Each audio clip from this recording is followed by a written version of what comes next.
একজন সায়েন্সের ছাত্রকে যদি আপনি জিজ্ঞাসা করেন পৃথিবী কত বড়, এই পৃথিবী যে মহাশূন্যের মধ্যে আছে এই মহাশূন্য কত বড়, সে আপনাকে বোঝাতে পারবে না। এই মহাশূন্য আল্লাহর কাছে একেবারে ক্ষুদ্র, একেবারে ক্ষুদ্র। প্রথম আসমান এবং তার নিচের যা কিছু আছে এই সবগুলো দ্বিতীয় আসমানের তুলনায় এই পুরো পৃথিবীর মাঝখানে যদি একটা ফুটবল রাখেন, যত ক্ষুদ্র প্রথম আসমান দ্বিতীয় আসমানের তুলনায় এত ক্ষুদ্র, দ্বিতীয় আসমান তৃতীয় আসমানের তুলনায় এমন ছোট, এভাবে চতুর্থ আসমান বড়, পঞ্চম আসমান বড়, সপ্তম আসমান বড়, আরশে আজিম সেটা আরো বড়। গোটা পৃথিবী সহ সমস্ত আসমান জমিন সব কিছু এটার নিচে রয়েছে। তিনি ওই সত্তা যিনি যে কোনো টাইমে যদি খালি মনস্থ করেন কুন ফায়াকুন, সেটা হয়ে যায়। কার সাথে একজন বান্দাকে আপনি মিলাচ্ছেন? হতে পারে না, অসম্ভব। খালেকের সাথে মাখলুকের কোনো তুলনা হইতে পারে না। বলছিলাম শিরিক মুক্ত ইবাদত আপনার কাছে আমার কাছে কার পাওনা? কথা মনে আছে তো? আল্লাহর পাওনা শিরিক মুক্ত ইবাদত। এই শিরিক মুক্ত ইবাদত যদি করতে পারি, আল্লাহ আপনাকে আমাকে কি দান করবে? জান্নাত দান করবেন। তবে একটা ছোট কথা বলে রাখি, আমি একটু সামনে অগ্রসর হতে হবে, সব কথা বিস্তারিত ভেঙে বলতে পারতেছি না বলে আন্তরিকভাবে দুঃখ প্রকাশ করছি। আল্লাহর যে পাওনা আছে, আপনার আমার যে পাওনা আছে, এই পাওনার মধ্যে একটু পার্থক্য আছে। পার্থক্য হইল আপনার আমার কাছে আল্লাহ যেটা পাবেন সেটা আপনি আমি দিতে বাধ্য, কিন্তু আল্লাহর কাছে আপনি আমি যেটা পাবো এটা আল্লাহ দিতে বাধ্য নন। কেন? কারণ আল্লাহ ইতিপূর্বেই আমাকে এত নিয়ামত দিয়েছেন, সারা জীবন ইবাদত করলেও তার একটা নিয়ামতের শুকরিয়া আদায় করা সম্ভব হবে না। দুইটা চোখ আল্লাহ আপনাকে আমাকে দিয়েছেন, যদি এই চোখ আল্লাহ না দিতেন তাইলে কত বছর ইবাদত করে আমরা এই চোখ পেতে পারতাম? একটু কথা বলেন। 1000 বছর ইবাদত করলে চোখ পাওয়া যাইতো? যে সমস্ত প্রাণীর চোখ নাই, এমন দুই একটা প্রাণীকে আপনি দেখেন, মাটির নিচে চলে যে একটা ছোট প্রাণী কেঁচোর চোখ নাই। তো এই কেঁচো 1000 বছর ধরে যে এদের চোখ নাই, তো নাই না, চোখ হয় না? আল্লাহ যদি জন্ম থেকে আপনাকে আমাকে অন্ধ করে দুনিয়ায় পাঠাতেন তাহলে আমার চোখ হতো না। এই যে শুধু চোখ দিয়েছেন, এর নিয়ামতের শুকরিয়া 1000 বছর ইবাদত করেও করা সম্ভব নয়। আরো অফুরন্ত নিয়ামত আপনার আমার শরীরের মধ্যে আল্লাহ রেখেছেন, এগুলির বিবরণ দিতে গেলে সময় সাপেক্ষ ব্যাপার। সম্মানিত উপস্থিতি, আল্লাহ যেহেতু আপনাকে আমাকে সৃষ্টি করেছেন, তৈরি করেছেন, অফুরন্ত নিয়ামত দিয়েছেন, এই জন্য আমরা তার ইবাদত করতে বাধ্য। আর তিনি আমাদের পাওনা জান্নাত আছে এটা দিতে বাধ্য নন। তবে তিনি যারা তার ইবাদত করবে লা শারিক জেনে, তাদেরকে তিনি অবশ্যই জান্নাত দিবেন। আল্লাহু আকবার। আশা করি আপনারা আল্লাহর কাছে আমাদের কি পাওনা, আমাদের কাছে আল্লাহর কি পাওনা এ সম্পর্কে সামান্যতম ধারণা অর্জন করতে পেরেছেন। দ্বিতীয় স্টেপে যাই। রাসূলুল্লাহ সাল্লাল্লাহু আলাইহি ওয়াসাল্লাম আল্লাহর পরে আল্লাহর মাখলুকের মধ্যে সবচেয়ে দামি ব্যক্তিত্বকে, আবার নরম হয়ে গেলেন নাকি? আল্লাহু আকবার। সরকারনার মতো একটা আওয়াজ দেন, নবীর নামটা হৃদয়ের গভীর থেকে, যার মনে নবীর জন্য যত ভালোবাসা তত গভীর থেকে নাম নিবেন, চিৎকার করে নেবেন। আল্লাহর পরে আল্লাহর মাখলুকের মধ্যে সবচেয়ে দামি, সবচেয়ে সম্মানিত ব্যক্তিত্ব কে? মুহাম্মাদুর রাসূলুল্লাহ সাল্লাল্লাহু আলাইহি ওয়াসাল্লাম। মুহাম্মাদুর রাসূলুল্লাহ সাল্লাল্লাহু আলাইহি ওয়াসাল্লামের সমকক্ষ আল্লাহর দুনিয়ায় কেউ নেই, ভবিষ্যতেও হবে না। আল্লাহর পরে সমস্ত ফেরেশতাদের চেয়ে, সমস্ত মানব জিন সবকিছু চেয়ে বেশি দামি, বেশি সম্মানিত হলেন আল্লাহর হাবিব মুহাম্মাদুর রাসূলুল্লাহ সাল্লাল্লাহু আলাইহি ওয়াসাল্লাম। এই নবী হলেন আপনার আমার নবী। আপনি আমি সৌভাগ্যবান। সুবহানাল্লাহ বলবেন না? এই নবীর আপনার আমার কাছে কিছু পাওনা আছে, আপনার আমার নবীর কাছে কিছু পাওনা আছে। আপনার আমার নবীর কাছে কি পাওনা, আর নবীর আপনার আমার কাছে কি পাওনা, এ প্রসঙ্গে বুখারী শরীফের হাদিসের মাঝে আল্লাহর হাবিব সাল্লাল্লাহু আলাইহি ওয়াসাল্লাম বলেছেন, কুল্লু উম্মতি ইয়াদখুলুনাল জান্নাতা ইল্লা মান আবা قيل ومن أبى قال من أطاعني دخل الجنة ومن عصاني فقد أبى বুখারী শরীফের ৭,২৮০তম হাদিস। এই হাদিসের মাঝে আল্লাহ রাসূল সাল্লাল্লাহু আলাইহি ওয়াসাল্লাম উম্মত এর কাছে তিনি কি পাবেন এ প্রসঙ্গে বলেছেন। তিনি বলেছেন, আমার সমস্ত উম্মত জান্নাতে যাবে, তবে যারা অস্বীকার করবে তারা ছাড়া। সাহাবায়ে কেরাম জিজ্ঞাসা করলেন, কারা আবার অস্বীকার করে? নবীজি বললেন, মান আতাআনি দাখালাল জান্নাহ, যারা আমার ইতাআত করবে, আমার তরিকায় চলবে, ওরা জান্নাতে যাবে। ওয়া মান আসানি ফাকাদ আবা, আর যারা আমার অবাধ্যতা করবে, আমার তরিকার বাহিরে চলবে, এরাই অস্বীকারকারী, তারা জান্নাতে যেতে পারবে না। তাহলে আপনার আমার কাছে নবীজির পাওনা হলো এক বাক্যে ইতাআত, আনুগত্য, নবীর তরিকায় চলা। কথাটা কি বুঝতে পেরেছেন? আপনার আমার কাছে নবীর পাওনা কি? নবীর তরিকা অনুযায়ী আমি উম্মত চলবো। নিজের মন গড়া চলবো না নবীর তরিকায় চলবো? নামাজের মধ্যে দুরূদ শরীফ শেষ বৈঠকে পড়া, এটা নবীর তরিকা। 2 রাকাত নামাজ হোক, 4 রাকাত নামাজ হোক, 3 রাকাত নামাজ হোক, শেষ বৈঠকে তাশাহুদ পড়ার পরে দুরূদ শরীফ পড়বেন, এরপরে দোয়া মাসুরা পড়বেন, সালাম ফিরাবেন, এটা নবীর তরিকা। আপনি বললেন শেষে তো পড়বই, প্রথমেও আমি দুরূদ শরীফ পড়ব। নবীর আমি আশেক, বড় আশেক, আমি আলহামদুলিল্লাহ শুরু করার আগে আমি দুরূদ শরীফ পড়া নিব, কিংবা আলহামদুলিল্লাহ আর আরেকটা সূরা মিলানের মাঝখানে আমি দুরূদ শরীফ পড়া নিব। হবে? হবে না। এটা নবীর তরিকা না।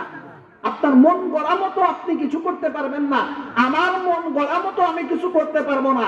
সব কিছু সেভাবেই করতে হবে যেভাবে সরদারে দুজাহান আহমদ মুজতবা মুহাম্মদ মুস্তাফা সাল্লাল্লাহু আলাইহি ওয়াসাল্লাম করে গিয়েছেন, বলে গিয়েছেন। এটা হলো উম্মতের কাছে নবীর পাওনা, যে উম্মত আমি তোমার জন্য অনেক কিছু করব, আমি তোমার জন্য অনেক কিছু করব, তোমার আমার কাছে পাওনা হয়ে যাবে যদি তুমি আমার তরিকায় চলো। এবার যে সমস্ত উম্মত নবীর তরিকায় চলবে, তাদের নবীর কাছে কি পাওনা আছে বলবো? শুনবেন? আল্লাহু আকবার। নবীর কাছে তাদের পাওনা হইল 2টা জিনিস। কয়টা জিনিস? 2টা জিনিস। 1 নম্বরে, যারা নবীর তরিকায় চলবে তাদের নবীর কাছে প্রথম পাওনা হলো তারা হাউজে কাউসার থেকে পানি পান করতে পারবে। আল্লাহু আকবার বলেন। প্রত্যেক নবীর হাউস থাকবে। সরদারে দুজাহান আহমদ মুজতবা মুহাম্মদ মুস্তাফা সাল্লাল্লাহু আলাইহি ওয়াসাল্লামের একটা হাউস থাকবে। রাসূলুল্লাহর হাউস সম্পর্কে রাসূলুল্লাহ বলেছেন, আমার হাউজের পরিমাণ হবে ইলা মুনতাহা বাসরিহি, চোখের দৃষ্টির শেষ সীমানা পর্যন্ত, চোখের দৃষ্টি যতদূর যায় ততদূর পর্যন্ত লম্বা হবে আমার হাউস। আল্লাহু আকবার বলে। আর তার পানি হবে দুধের চেয়ে সাদা আর মধুর চেয়ে মিষ্টি। এই হাউজে কাউসারের মধ্যে পান পাত্র কতগুলো থাকবে? নবীজি বলেন, আকাশের যত তারকা আছে আমার হাউজের মধ্যে, আকাশের যত তারকা আছে তত পরিমাণে পান পাত্র থাকবে। আল্লাহু আকবার বলেন। Glass glass glass. হাউজে কাউসার থেকে পানি নিয়ে যে পান করবেন, গ্লাস লাগবে না। আকাশের যত তারকা আছে নবীজি বলেন তত পরিমাণে গ্লাস থাকবে। যারা দুনিয়াতে নবীর তরিকায় চলেছে, যারা দুনিয়াতে নবীর তরিকায় চলেছে, এদেরকে নবীজি ওই হাউজে কাউসার থেকে পান করাবেন। আর হাউজে কাউসার থেকে একবার পান করার পরে এই লোকটার আর জীবনে পিপাসা লাগবে না। এটা কার পাওনা? উম্মতের পাওনা। কখন? যখন উম্মত নবীর তরিকায় চলে। যখন উম্মত নবীর তরিকায় চলবে। আর উম্মত যদি নবীর তরিকায় না চলে, তাহলে কিন্তু হাউজে কাউসারের পাশে উম্মত যাইতে পারবে না। এ প্রসঙ্গে বর্ণনার মাঝে এসেছে সাহিবুল কবরিল আযম সাল্লাল্লাহু আলাইহি ওয়াসাল্লাম قال سيكون بعدي أمراء فمن دخل عليهم فصدقهم بكذبهم وأعانهم على ظلمهم فليس مني ولست من وليس بوارد علي الحوض সরদার দু জাহান সাল্লাল্লাহু আলাইহি ওয়াসাল্লাম বলেছেন, আমার উম্মতের মধ্যে অচিরেই এমন কিছু নেতা আসবে যারা মানুষের উপরে জুলুম করবে। যে সমস্ত লোক তাদের সাথে মিলে তাদের মানুষের উপরে জুলুম করবে, এরা যারা আছে, এরা ফালাইসা মিন্নি ওয়ালাস্তু মিন, এরা আমার কিছু হয় না, আমিও এদের কিছু হই না। ওয়ালাইসা বিওয়ারিদিন আলাইয়াল হাউজ, আর এরা হাসরের ওই কঠিন মুসিবতের সময় আমার হাউজে কাউসারের ধারেও আসতে পারবে না। ঠিক বুঝতে পেরেছেন? তাহলে নবীর তরিকায় যারা চলবে তারা হাউজে কাউসার থেকে পান করবে, আর হাউজে কাউসার থেকে একবার পান করলে তার জীবনে আর পিপাসা লাগবে না। এটা হলো নবীর তরিকায় যারা জীবন যাপন করে এই উম্মতের। একটু আগে বলেছি, মা বোনদেরকে বলেছি, আপনাদেরকেও বলছি, সবাইকে বলছি, মাজারে যাইয়েন না, মাজারের বাবার কোনো ক্ষমতা নাই। আর মা বোনেরা বাজারে যাইয়েন না, বাজারে গেলে কবিরা গোনা হয়। একটু কষ্ট করেন, হয়তো এক সন্ধ্যায় একটু খাবারটা খারাপ হবে, হোক না, পরের সন্ধ্যায় বাজারের ব্যবস্থা হবে, নাহি হইল একটু কষ্ট করলেন, কিন্তু গোনা থেকে বিরত থাকুন। আপনি তো জানেন না আপনার যে কত দাম। আপনার জন্য সরদারে দু জাহান আহারে কত মায়া, কত চিন্তা করে গেছেন।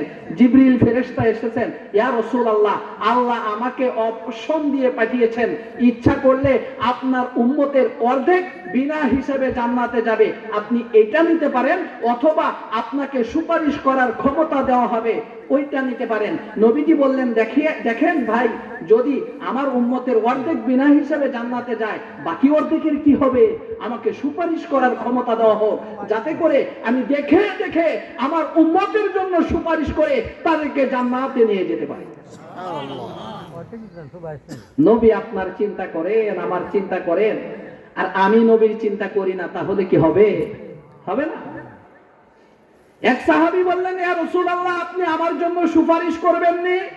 নবীজি বললেন, হ্যাঁ অবশ্যই সুপারিশ করব, তবে সুপারিশ করার ব্যাপারে তুমি আমাকে সহযোগিতা করতে হবে। সাহাবী বললেন, হুজুর, আল্লাহ সুপারিশ করার ক্ষমতা দিয়েছেন আপনাকে, আমি কিভাবে সহযোগিতা করব? নবীজি বললেন, বিকাসরাতি সুজুদ, বেশি বেশি সিজদা করার মাধ্যমে। বেশি কারে কয় গো বাবাজি, একটু বুঝাইবেন নি আমারে? এক বেচারা আপনার বাড়িতে কাজের লোক রয়েছে, মানুষের বাড়িতে কাজ করলে খাইতে দেয় কয় বেলা? একটু কথা বলেন। 3 বেলা। আপনি তারে বাজারে তার সাথে চুক্তি করার সময় বলছেন, এই শোনো, মানুষের বাড়িতে কাজ করলে হ্যাঁ তো তোমারে খাইতে দেয় হইলো এই সকালে, ওই দুপুরে, আর এই রাত্রে আমার বাড়িতে কাজ করবা, সকাল বিকাল খাইবা। বুঝাইয়া লয়ে আইছেন, সকালে খাওয়ান দিচ্ছেন আর বিকালে খাওয়ান দিচ্ছেন, বেশি হইছে না কম হইছে? ঠিক আছে, তো বেশি হইলো না কম হইলো? কম হইলো না? মানুষের যেই 3 বেলা খাবার দিচ্ছে, আপনিও 3 বেলা খাবার দিয়েছেন, এবার কি বেশি হইলো না সমান হইলো? সমান হইলো। মানুষে 3 বেলা খাবার দেয়, আপনি 3 বেলা খাবার তো দিলেনই, উপরন্ত আপনি কি করলেন? সকালবেলা বাড়তি একটা নাস্তা দিলেন, দুপুর 12টার দিকে একটু সিঙ্গারা চা নাস্তা দিলেন, বিকেল বেলা একটু নাস্তা দিলেন। এইটার নাম হইল বেশি নাকি? তো বেশি বেশি সেজদা বলা হবে ওইটাকে, যেই সেজদাটা হবে ফরজ আদায় করার পরে, ওয়াজিব আদায় করার পরে, সুন্নতে মুআক্কাদা আদায় করার পরে নফল নামাজ বেশি বেশি পড়ার নাম হইল বেশি সেজদা করা। কথা বুঝছেন নি ভাইসা? তো বেশি বেশি সেজদা করলে আল্লাহর রাসূলের সুপারিশ পাওয়ার উপযুক্ত হওয়া যায়। একটা ছোট্ট উপমা দিব, এর আগে কষ্টটা দিতাম, পিছন দিকে মানুষ আইসা জায়গা পাইতেছে না, ওই সাইকেলের উপরে বসতেছে, আপনারা একটু দয়া কইরা চেপে আসেন, একটু দয়া কইরা চেপে আসেন, পিছন দিকে মানুষ বসতে পারতেছে না, সবার জন্য সুবিধা হয়। আর বারবার